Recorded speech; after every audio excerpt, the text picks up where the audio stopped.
समक्ष central cooperative bank Pataliputra जो है उसका अध्यक्ष है रितेश जी। सबसे पहले स्वागत अभिनंदन है भैया आपका। आप लोग को भी बहुत बहुत धन्यवाद, बहुत बहुत स्वागत है। आपके सभी व्यूअर्स को भी हमारे तरफ से बहुत बहुत बधाई है। भैया सहकारिता क्या है, इसका प्रयोजन क्या है सहकारिता? सहकारिता का आप अगर लोगो देखेंगे तो लोगों में ही आपको पता चल जाएगा कि ये सहकारिता का क्या अर्थ है जी। देखिएगा, इसका मतलब है हाथ से हाथ मिलाकर, ये इसमें देखेंगे बना हुआ इसका लोगो है। मतलब एक दूसरे के साथ और सहभागिता जी। हर कोई के हर बिंदु पे एक सहभागिता होगी। सहकारिता का अर्थ है कि आपस में समिति जो बनता है उसमें किसानों का कमेटी बना, कमेटी में हर बात पे लोग बैठ के निर्णय लेंगे और एक दूसरे को सहभागी मतलब हर रूप में करेंगे, चाहे वो पैसे की बात हो या धन अधिप्राप्ति की बात हो या किसी भी प्रकार की बात हो। मतलब एक मिलजुल के बैठ के सहभागिता होता है, हर एक दूसरे की बातों को सहभागी के रूप में लिया जाता है और सभी बातों का रखा जाता है वहाँ पे। और हर तरह के बात, किसानों का मत्स्य हो, फिर आपको बुनकर समिति है, तो बहुत प्रकार की समितियाँ हैं। उन सारी समितियों को लोग आपस में मिल बैठ कर बात कर रखते हैं, वही सहभागिता। सहकारिता का फायदा क्या क्या है? सहकारिता का मूल उद्देश्य है जो एक दूसरे को जोड़कर चलते हैं और उसका फ़ायदा ये है कि जब आप एक समूह बनाकर काम करेंगे तो आप कहीं भी आप हर क्षेत्र में आगे निकल सकते हैं। मैं बताना चाहता हूँ कि जैसे कि अभी आप देखे होंगे कि गुजरात की चर्चा होती है, छत्तीसगढ़ की चर्चा होती है, वहाँ के किसान और अपने बिहार के किसानों में अंतर है क्योंकि ये लोग सहकारिता को समझ नहीं रहे हैं। हम लोग मात्र धान अधिप्राप्ति तक ही सीमित रह जाते हैं, मगर आप जब वहाँ के सहकारिता को देखेंगे, कोऑपरेटिव, अमूल भी एक कोऑपरेटिव है, सुधा भी कोऑपरेटिव है। हमारा कोऑपरेटिव बहुत पुराना है, फिर भी सुधा हमसे बहुत आगे चला गया, अमूल डेयरी बहुत आगे चला गया, क्योंकि यहाँ सहभागिता का अर्थ ही नहीं समझ पा रहे हैं, कोऑपरेटिव का अर्थ नहीं समझते हैं। इस कारण ये किसान यहाँ से इस बात को जब तक नहीं समझेंगे कि सहकारिता है क्या, तब तक डेवलपमेंट इसका पूर्ण नहीं हो पाएगा। सहकारिता के 5 सिद्धांत क्या क्या है भैया? मूल तो है कि एक दूसरे से मिलजुल कर रहना है जी। क्योंकि ये सहकारिता है जी। और दूसरा इसमें मूल सिद्धांत है कि कोई भी निर्णय लेना है तो आपस में मिल बैठकर ही निर्णय लेंगे। तीसरा इसका है कि एक टीम बनाएंगे और टीम बनाकर इसमें मान लिया जाए कि हमको कोई पूंजी की आवश्यकता है, कोई कार्य करना है, तो वहाँ पे भी हम लोग 10 किसान जुड़ेंगे, 20 किसान जुड़ेंगे या 50 किसान का एक बनाएंगे और उसको बनाकर अपनी पूंजी से अपने किसी भी कार्य को मतलब करने की क्षमता होनी चाहिए। और अब सदस्य बनते हैं उसमें प्रवेश शुल्क 1 रुपया देते हैं, सदस्यता शुल्क अभी 10 रुपया है। ये राशि 1 रुपया अब तो चलता भी नहीं है, बहुत पहले से ही चला आ रहा है। और जब तक अपने ही शेयर की राशि से हम कोई भी कार्य करते हैं, क्योंकि जो अब 20 आदमी का समूह बना, अगर वो 100 रुपया शेयर के रूप में जमा किया तो 2000 के ही काम कर पाइएगा। नेक्स्ट क्या है कि आप किसी भी रूप में, इतना बड़ा स्कोप है सहकारिता में कि आप कोई भी कार्य करेंगे, चाहे वो खेती बाड़ी से जुड़ा, चाहे लोन देने की बात हो, अल्प कृषि लोन हो, या फिर अभी बड़ा बड़ा जैसे हार्वेस्टर चलने लगा, पहले के ज़माना में नहीं था, तो अभी हार्वेस्टर में भी सभी समूह बनाएंगे। समूह बनाकर हम लोग खरीदारी करके एक हार्वेस्टर ले लिए, किसान के एक जगह जैसे संगठित करके ज़मीन का काम कर सकते हैं।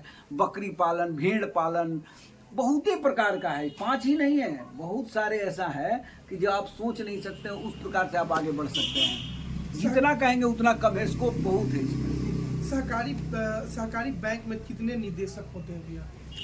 सहकारी बैंक में मुख्यतः जैसे बैंक्स में भी है, हम लोग 11 सदस्य होते हैं, एक अध्यक्ष होता है, एक सचिव होता है। सेम कंडीशन वहाँ भी बैंकों में भी है, बैंक में भी 10 होते हैं। अभी सरकार कर दी है 5 जनरल रहेंगे और 5 प्रोफेशनल, 6 रहेंगे, 6 प्रोफेशनल रहेंगे।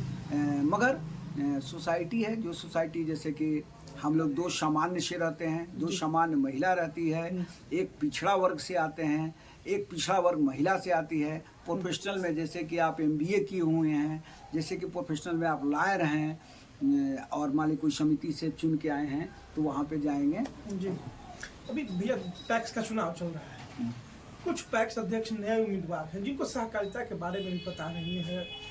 आए दिन तो हम वीडियो डालते ही रहते हैं, वो कंफ्यूज हो जाते हैं। उसका कारण है उन लोगों को भी थोड़ा इस बारे में जानकारी रखना होगा, उनको भी समझना होगा, और केवल चुनाव लड़ने से नहीं होगा।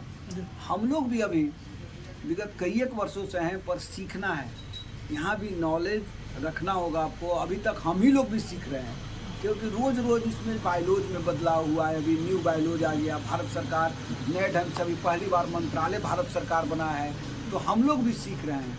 तो हम चाहेंगे कि जो हमारे युवा रहे उनका स्वागत है, पर वो अपने इस चीज़ को और बढ़ाएं, लोगों को जानकारी रखें। अब जैसे कि आपके ही व्यूअर्स हम देख रहे थे आपके व्यूअर्स में हम भी एक हैं जो देखते हैं कि आप नहर की बात कर रहे हैं, तो कोई कह रहा है कि हम बूढ़ा देंगे, कोई कह रहा है कि घर से उठाएंगे। कम से कम वो जानकारी रख लें तब बोले। आपका नहर में आपने उड़ाई नहीं करा सकते, आप करहा उड़ाई नहीं करा सकते, ये सब आपका डिपार्टमेंट नहीं है, तो फिर विभाग इतना सारा क्यों रखा है। अब कोई कह रहा है कि हम बोड़ा उठा लेंगे, पलदारी, अरे भाई पढ़ो, पहले जानकारी रख लो ये बात के कि आप नहीं कर सकते वो काम के। हम लोग अब बोड़ा के पैसा, अभी आप कहिए कि हम बोड़ा देंगे, आपको बोड़ा देना ही नहीं, आप कह रहे बोड़ा देंगे। जान लीजिए, आप धान किसान के खेत से नहीं उठाना है, इसके लिए गोदाम निर्माण सरकार कराई है। किसानों को वहाँ धान लेकर आएंगे, वहाँ पर हम लोग तौलेंगे और वहीं गोदाम में रखने का व्यवस्था है, न कि हम घर से उठा लेंगे। तो पहले तो तुम चुनाव लड़ने के पहले ही गलत गलत बात से घोषणा कर रहे हो, किसानों को ठगने का काम कर रहे हो, ये सब संभव नहीं है। आपको व्यवस्था जो दिया गया है उसी में काम करना है। अगर ऐसे लोगों को बरगलाना है और कहना है तो आप कुछ भी कर सकते हैं। अच्छा भैया, कई पैक्स जो डिफॉल्टर हो गए हैं, तो क्या उन पंचायतों में चुनाव हो सकता है या नहीं? कैसे चुनाव उस पंचायत में हो सकता है? डिफॉल्टर कहने की यहाँ समिति होती है, पैक्स डिफॉल्टर हो गया है, मगर चुनाव एक अलग है। चुनाव वहाँ होगा, वहाँ से चुन के जो प्रतिनिधि आएंगे, फिर उन किसानों के साथ वो अपना बैठक करेंगे। जो पूर्व में अध्यक्ष हैं उन पे वो कार्रवाई भी कर सकते हैं, फिर बैंक भी उनके साथ कार्रवाई करेगी।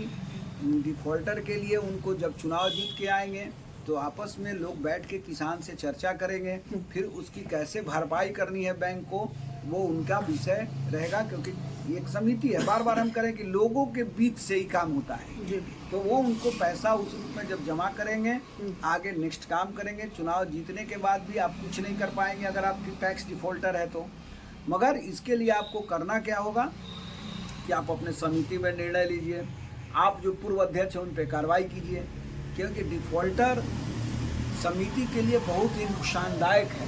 ये आप उस पैक्स से सारे कार्य से मतलब जो भी सरकार का कार्य है, आप कोई भी कार्य इसका मतलब वहाँ नहीं हो सकता है। क्या सरकारी बैंक अनुसूचित है बैंक है? सरकारी बैंक अलग होता है, ये सहकारी बैंक है। सहकारी बैंक है। हम लोग स्वयं से, इसमें सरकार की कोई भी भूमिका नहीं है। हमारे जो शेयर धारक होते हैं वो समिति, जो पैक्स है और अन्य समितियाँ, फल सब्जी बुनकर, उनके सहयोग से सहकारी बैंकों की स्थापना हुई है। सभी लोगों को मिला जुला कर हम लोग इस पर कार्य करते हैं, और जो उनकी शेयर की राशि वही हमारे कैपिटल राशि है।